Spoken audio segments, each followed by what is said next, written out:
Hey guys, I've got an assistant helping me today. I swear I did not develop man hands, but I've got here just this little, I want to call it a mandolin, little slicer thing that shreds potatoes nicely.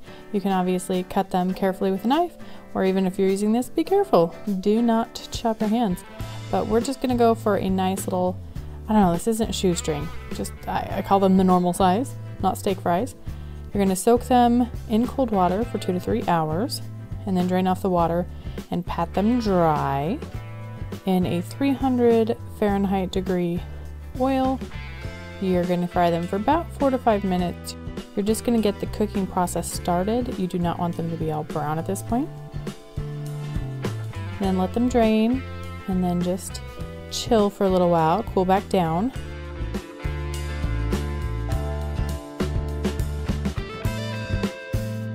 And you are going to actually raise the temperature of your oil to 400 and fry them again.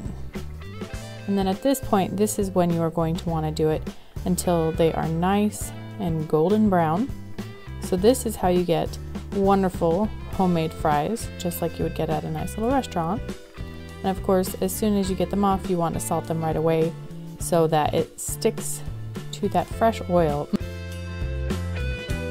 And then I'm going to show you how to make the poutine part of it. So I've got these cheese curds and sprinkled generously because cheese is amazing.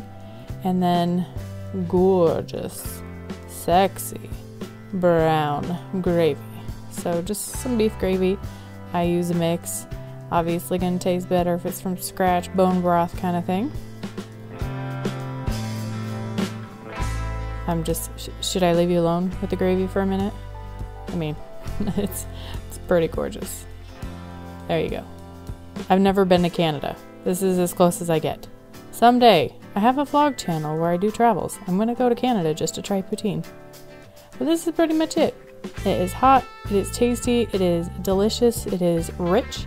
And if you have not checked out my Idaho fry sauce recipe, it's another fun way to eat your fries if you want something a little more simple. Thank you so much for joining me here. I appreciate all of your support. I hope you'll subscribe and come back and join me for another video. Any requests, comments, concerns about how I ruined your Canadian treat? Leave it down in the comments below. Have a wonderful day.